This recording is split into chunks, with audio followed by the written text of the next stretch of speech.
السلام علیکم ورحمۃ اللہ وبرکاتہ۔ بسم اللہ الرحمن الرحیم۔ نکاح انسانی زندگی کی بنیادی ضرورت ہے۔ مرد ہو یا عورت، زندگی ادھوری رہتی ہے جب تک کہ وہ نکاح کے بندھن میں نہ بن جائیں۔ یہ بڑا پاکیزہ اور مقدس رشتہ ہے۔ اللہ تعالیٰ نے حضرت آدم علیہ السلام کو پیدا فرمایا اور انہی سے ان کا جوڑا حضرت حوا سلام اللہ علیہا کو بنایا۔ اس طرح شوہر اور بیوی کا یہ پہلا انسانی رشتہ وجود میں آیا۔ باقی سارے رشتے، ماں باپ، بیٹا بیٹی، بھائی بہن اور دیگر رشتہ داریاں بعد میں وجود میں آئی ہیں۔ قرآن پاک میں نکاح کی تاکید کرتے ہوئے اللہ تعالیٰ نے فرمایا وَأَنكِحُوا الْأَيَامَ مِنكُمْ، تم میں سے جن کے نکاح نہیں ہوئے ان کے نکاح کر دو۔ عام طور پر ہر زمانے میں رہبانیت سے متاثر لوگوں نے شادی بیاہ کے ذریعے سے بھی عورتوں سے تعلق کو اللہ تعالیٰ سے قریب ہونے میں رکاوٹ اور تقوی کے خلاف سمجھا۔ آپ صلی اللہ علیہ وآلہ وسلم نے اس کی تردید فرمائی، النکاح من سنتی، نکاح میری سنت کہہ کر اسے عبادت کا درجہ دیا۔ حضرت عثمان بن مظعون رضی اللہ تعالیٰ عنہ کی بیوی خولہ بنت حکیم رضی اللہ تعالیٰ عنہ کے ذریعے سے جب یہ بات نبی کریم صلی اللہ علیہ وسلم کے علم میں آئی کہ ان کے شوہر دن بھر روزہ رکھتے ہیں اور رات کو جاگ جاگ کر نماز پڑھتے ہیں اور ان کا اپنی بیوی سے کوئی تعلق نہیں ہے، تو نبی کریم صلی اللہ علیہ وآلہ وسلم نے انہیں بلا بھیجا اور فرمایا، عثمان، کیا تم میرے طریقے کو چھوڑ رہے ہو؟ عثمان رضی اللہ تعالی عنہ نے عرض کیا، اے اللہ کے نبی صلی اللہ علیہ وآلہ وسلم، اللہ گواہ ہے کہ میں تو آپ ہی کے طریقے کی تلاش میں ہوں۔ آپ صلی اللہ علیہ وآلہ وسلم نے فرمایا، میں سوتا ہوں رات کے ایک حصے میں اور نماز تہجد پڑھتا ہوں رات کے ایک حصے میں، میں روزے نفلی رکھتا ہوں اور نہیں بھی رکھتا، میں عورتوں سے نکاح بھی کرتا ہوں۔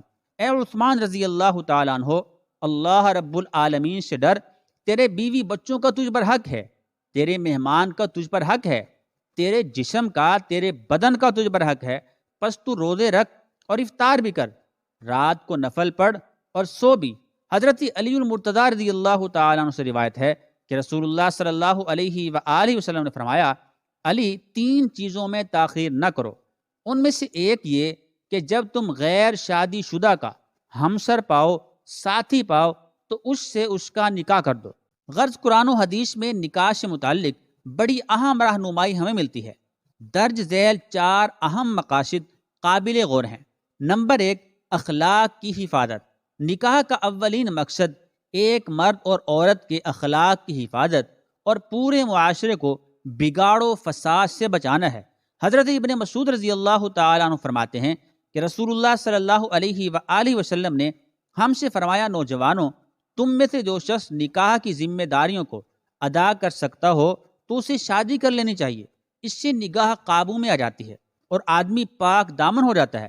ہاں، جو شخص نکاح کی ذمہ داریوں کو ادا کرنے کی استطاعت اور طاقت نہ رکھتا ہو وہ روزے رکھے، کیونکہ روزہ اس کے شہوانی جذبات کو کم کر دے گا۔ غیر شادی شدہ آدمی ہر وقت شیطان کے نرغے میں رہتا ہے۔ جوانی کا فطری تقاضا خیالات اور جذبات کو غلط راہوں پر ڈال سکتا ہے، خصوصاً بے حیائی کے اس ماحول میں کہ جب جذبات کو بہکانے اور بھڑکانے کا سامان ہر طرف موجود ہے۔ نوجوان لڑکوں اور لڑکیوں کو زیادہ عرصے تک ازدواجی زندگی سے محروم رکھنے سے معاشرے میں بڑی گھناؤنی اخلاقی بیماریاں نشوونما پاتی ہیں۔ سورہ بنی اسرائیل میں اللہ پاک نے فرمایا، وَلَا تَقْرَبُوا الزِّنَا إِنَّهُ كَانَ فَاحِشَةً وَسَاءَ سَبِيلًا، اور زنا کے قریب بھی نہ بھٹکو، بلا شبہ وہ بڑی بے حیائی کا کام ہے، بڑا ہی برا راستہ ہے۔ اس برائی اور بے حیائی کے راستے سے بچنے کے لیے جہاں یہ تدبیر بتائی گئی ہے کہ مومن مرد اور مومن عورتیں اپنی نگاہوں کو، اپنی نظروں کو بچا کر رکھیں، یعنی نظروں کی حفاظت کریں، وہیں نکاح کو عملی ذریعہ بتایا گیا ہے۔ سورۃ المؤمنین میں کامیاب اہل ایمان جو آخرت میں جنت کے وارث بنیں گے، ان کی یہ خصوصیت بیان کی گئی ہے کہ وہ اپنی شرم گاہوں کی حفاظت کرتے ہیں۔ والذین هم لفروجہم حافظون، اس لیے نبی اکرم صلی اللہ علیہ وآلہ وسلم نے امت کو یہ ہدایت دی کہ نکاح کو آسان بناؤ تاکہ زنا مشکل ہو جائے۔ یہ بھی فرمایا کہ برکت کے لحاظ سے بہترین نکاح وہ ہے جس میں کم سے کم خرچ ہو، آج امت نے نبی کریم صلی اللہ علیہ وآلہ وسلم کی ان ہدایات کو نظر انداز کر کے اپنی بدعمالیوں کے ذریعے نکاح کو مشکل بنا دیا ہے۔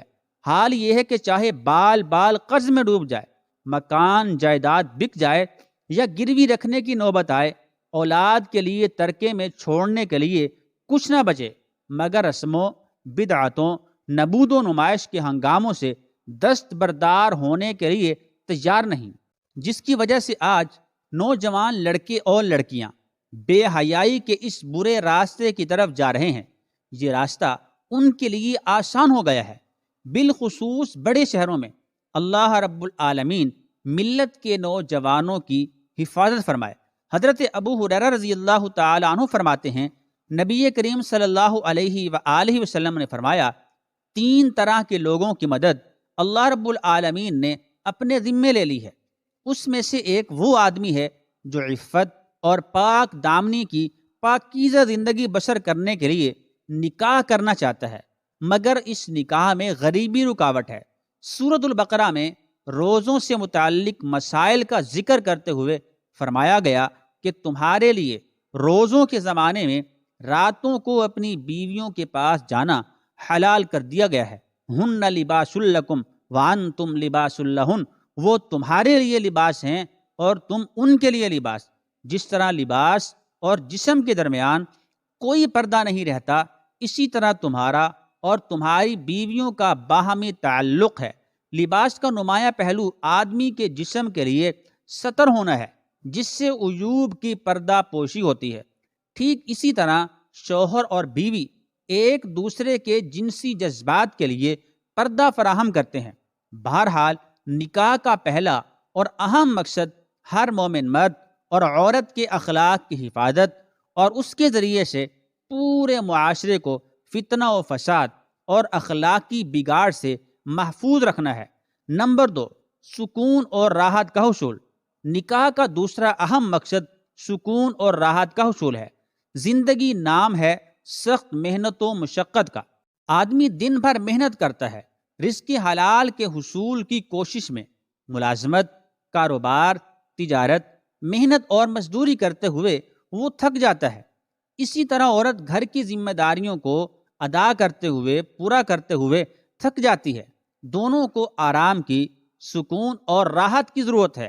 اللہ تعالیٰ نے جہاں نیند کو تھکان دور کرنے کا ذریعہ بتایا ہے تاکہ وہ دوسرے دن کے لیے تازہ دم ہو کر اپنی جد و جہد کو، اپنی کوشش کو جاری رکھ سکے، وہیں اللہ رب العالمین نے عورت اور مرد کو ایک دوسرے کے لیے سکون اور راحت کا ذریعہ بنایا ہے۔ سورۃ الاعراف آیت نمبر 189 میں فرمایا، والذی خلقکم من نفس واحدہ وجعل منها زوجہا لیسکن الیہا، وہ اللہ ہی ہے جس نے تمہیں ایک جان سے پیدا کیا اور اس کی جانب سے اس کا ایک جوڑا بنایا تاکہ اس کے پاس سکون حاصل کرے۔ نمبر 3، نسل انسانی کو پھیلانے کا ذریعہ۔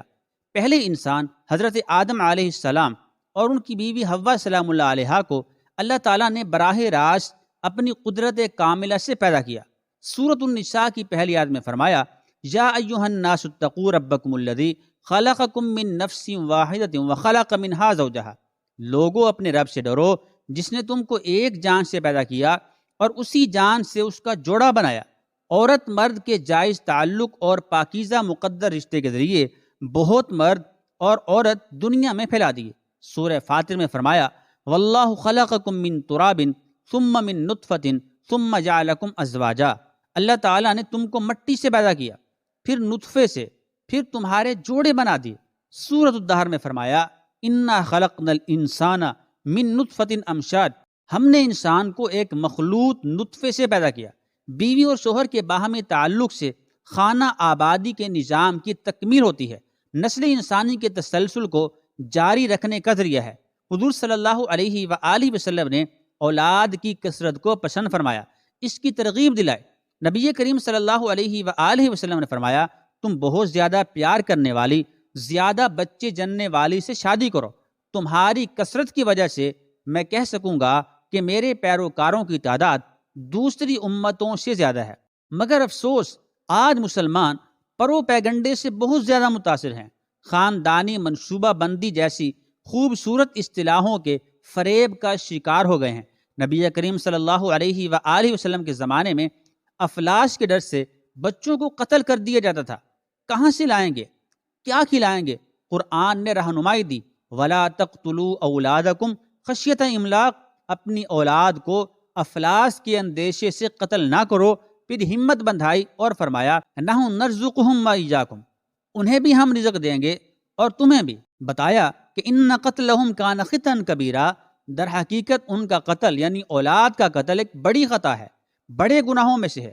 حضرت عمر فاروق رضی اللہ تعالیٰ عنہ کے بارے میں آیا ہے کہ وہ کہا کرتے تھے کہ میں شادی کرتا ہوں، حالانکہ اب مجھے اس کی کوئی خاص ضرورت نہیں ہے۔ میں عورتوں یعنی بیویوں سے تعلق قائم کرتا ہوں، حالانکہ اس کا شوق نہیں ہے۔ لوگوں نے تعجب اور حیرانگی سے پوچھا، اے امیر المؤمنین رضی اللہ تعالیٰ عنہ، پھر آپ کو کون سی چیز آمادہ کرتی ہے؟ فرمایا مجھے اس چیز کا شوق ہے کہ میری اولاد کثرت سے ہو۔ نبی کریم صلی اللہ علیہ وآلہ وسلم قیامت کے دن اپنی امت کی کثرت پر باقی امتوں کے مقابلے میں خوشی اور فخر کا اظہار کریں گے، اس میں میرا بھی حصہ ہو۔ کتنا بلند اور کتنا پاکیزہ ہے حضرت عمر رضی اللہ تعالیٰ عنہ کا نقطۂ نظر۔ اس نقطۂ نظر کو عام کرنے کی ضرورت ہے کہ اولاد اللہ کی نعمت ہے، یہ رحمت نہیں، اللہ کی رحمت ہے۔ نکاح کے اس اہم مقصد کا شعور مسلمانوں میں پیدا کرنے کی ضرورت ہے۔ شریک زندگی، شریک مقصد۔ نکاح کا چوتھا اور سب سے اہم مقصد زندگی میں ایک دوسرے کی شرکت اور مدد ہے۔ اللہ رب العالمین نے انسان کی زندگی کا مقصد اپنی بندگی بنایا، وما خلقت الجن والانس الا لیعبدون۔ مرد کی زندگی کا مقصد بھی اللہ رب العالمین کی بندگی ہے اور عورت کی زندگی کا بھی۔ اب وہ دونوں شریک زندگی بنے ہیں تو وہ اب شریک مقصد بھی ہیں۔ بندگی کے مقصد کو پورا کرنے میں ایک دوسرے کے ساتھی بھی ہیں، مددگار بھی ہیں۔ آخر میں ایک بہت اہم اور ضروری بات کرنا چاہتا ہوں کہ ہمیں نکاح جیسے مقدس اور پاکیزہ رشتے کی قدر کرنی چاہیے۔ زبان سے ایسے بول نہیں بولنے چاہیے جس سے میاں بیوی کے اس پاکیزہ اور مقدس رشتے کو ٹھیس پہنچے۔ معروف مذہبی سکالر حضرت مولانا ذوالفقار احمد نقشبندی نے اپنے ایک بیان میں فرمایا کہ حضور اکرم صلی اللہ تعالی علیہ وآلہ وسلم نے فرمایا کہ قرب قیامت میں لوگ اپنی بیویوں کے ساتھ زنا کریں گے۔ ہم نے حدیث پاک پڑھی تو ہمیں سمجھ نہیں آئی۔ ہم نے اپنے استاد سے پوچھا کہ استاد جی اس کا کیا مطلب ہے کہ لوگ اپنی ہی بیویوں سے زنا کریں گے؟ تو انہوں نے فرمایا کہ ہاں، اس کی کئی صورتیں ہیں۔ ایک صورت تو اس کی یہ ہے کہ مرد یا عورت یعنی میاں یا بیوی کوئی کفریہ بول دے اور نکاح جیسا مقدس رشتہ ٹوٹ جائے اور ان کو اس چیز کا پتہ ہی نہیں کہ نکاح ٹوٹ گیا ہے یا نہیں۔ اور آج کل تو یہ بات عام ہے، لوگوں کو اس بات کا علم ہی نہیں۔ مولانا فرماتے ہیں کہ فارسی کی فقہی کتاب مالا بدہ منہ ہم مفتی صاحب سے پڑھ رہے تھے، تو جب انہوں نے کلمات کفر پڑھائے، کفریہ کلمات پڑھائے، تو ہماری آنکھیں کھل گئیں۔ اس میں حضرت قاری ثناء اللہ پانی پتی رحمۃ اللہ علیہ نے لکھا ہے کہ دو بندے گفتگو کر رہے تھے، ایک نے کہا کہ یہ تو شریعت کی بات ہے، اور اگلے نے جواب دیا کہ رکھ پڑے شریعت کو، یعنی اس نے بے ادبی کی، شریعت کے حکم کی۔ فقد کفر، تو وہ آدمی کافر ہو گیا۔ ہمیں چاہیے کہ ہم علماء کرام سے پوچھیں کہ کلمات کفر، کفریہ کلمات کون کون سے ہیں۔ یہ نہ ہو کہ ہم ایسے جملے بولیں اور کفر کا ارتکاب کر رہے ہوں۔ کئی جملے تو بہت عام ہیں، تو ان کا علم حاصل کرنا ضروری ہے کہ کہیں ہم اپنی گفتگو میں کوئی ایسی بات تو نہیں کر رہے۔ اگر نکاح ٹوٹ گیا تو پھر اپنے زعم میں، اپنے خیال میں میاں بیوی رہ رہے ہیں اور زنا کا گناہ لکھا جا رہا ہے۔ تو فرمایا کہ مرد قریب قیامت میں اپنی بیویوں سے زنا کریں گے۔ تو ایک صورت تو یہ ہے کہ کفریہ کلمات بیوی بولے تو بھی نکاح ٹوٹا، اور اگر کفریہ کلمات خاوند بولے تو بھی نکاح ٹوٹا۔ اور دوسری صورت ایک دوسرے کے ساتھ بحث، اور یہ تو ہر گھر کی بات ہے، ہر گھر میں یہ بات نظر آتی ہے۔ جب شادی ہوئی تو میں بولتا تھا اور بیوی سنتی تھی۔ اس نے کہا پھر بچے ہو گئے تو بیوی بولتی تھی اور میں سنتا تھا۔ اس نے کہا پھر ہم دونوں بوڑھے ہو گئے، ہم دونوں ضعیف ہو گئے، ہم دونوں بولتے تھے اور محلے والے سنتے تھے، تو بڑھاپے میں بحث اور زیادہ ہو جاتی ہے۔ اور اس میں ہوتا کیا ہے، مرد کی زبان میں کنائے میں طلاق نکل جاتی ہے۔ کنایا کہتے ہیں کہ لفظ تو طلاق والا نہیں بولا، استعمال نہیں کیا، لیکن بات ایسی کر دی کہ مفہوم طلاق والا نکلتا ہے۔ اس کو کنائے میں طلاق کہتے ہیں۔ اب یہ گناہ بہت زیادہ ہے۔ غصے میں کہہ دیتے ہیں کہ چلی جا، مجھے تیری کوئی ضرورت نہیں ہے، میرے گھر سے نکل جا، فلاں فلاں۔ آج کے بعد اس قسم کے الفاظ جس کا نتیجہ یہ نکلے کہ تو میری بیوی نہیں ہے، اب اس قسم کے مسائل کی بھی معلومات حاصل کرنی چاہیے۔ شریعت مطہرہ کہتی ہے کہ علم حاصل کرو، ایسا نہ ہو کہ کنائے میں طلاق ہو جائے اور انہیں پتہ بھی نہ ہو اور وہ ساتھ رہ رہے ہوں۔ اور آج تو یہ حالات ہیں کہ زبان سے طلاق کہہ دیتے ہیں اور طلاق ہو بھی جاتی ہے، پتہ بھی ہے دونوں کو، میاں کو بھی اور بیوی کو بھی، مگر بدنامی ہو جائے گی، پھر ایک دوسرے کے ساتھ رہ رہے ہوتے ہیں۔ مولانا صاحب فرماتے ہیں کہ ہمیں ایسے لوگ ملے جو 5 وقت کے نمازی، تہجد پڑھنے والے، سب نیکی کرنے والا۔ خود اس نے مجھے کہا کہ آج سے 8 سال پہلے میں نے اپنی بیوی کو طلاق دے دی تھی غصے میں آ کر، اور بعد میں ہم نے سوچا کہ وہ بھی نیک ہے اور میں بھی نیک ہوں، بدنامی ہو جائے گی، بچے خراب ہو جائیں گے، تو بس پھر ہم نے دوبارہ اکٹھا رہنا شروع کر دیا۔ نہ رشتہ داروں کو پتہ، نہ علماء سے پوچھا، پھر میاں بیوی اکٹھے رہ رہے ہیں ایک گھر ایک کمرے میں، تو یہ زنا کر رہے ہیں، یہ غلط کر رہے ہیں۔ اسی طرح کچھ لوگ کہتے ہیں کہ ہم نے غصے میں طلاق دے دی ہے، اب کیا بنے گا؟ تو یاد رکھیں کہ طلاق غصے میں بھی دی جائے تو طلاق واقع ہو جاتی ہے۔ اسی طرح کچھ لوگ 3 طلاقیں اکٹھی دے کر کہتے ہیں کہ نہیں، اس طرح طلاق نہیں ہوتی، ایک ہوتی ہے، حالانکہ یہ بھی قرآن و سنت کے خلاف ہے، قرآن و حدیث کی تعلیمات کے خلاف ہے۔ 3 طلاقیں ایک مجلس میں اکٹھی دی جائیں تو 3 طلاقیں واقع ہو جاتی ہیں۔ کچھ لوگ 3 طلاقیں دے کر پھر بیوی کے ساتھ اکٹھے رہ رہے ہوتے ہیں۔ قربان جائیں اس سچے نبی صلی اللہ علیہ وآلہ وسلم کی مبارک اور مطہر زبان پر 1400 سال پہلے ہی خبردار کر دیا تھا کہ قرب قیامت میں لوگ اپنی بیویوں سے زنا کریں گے۔ اللہ تعالی ہم سب کو عمل کرنے کی توفیق عطا فرمائے، آمین ثم آمین۔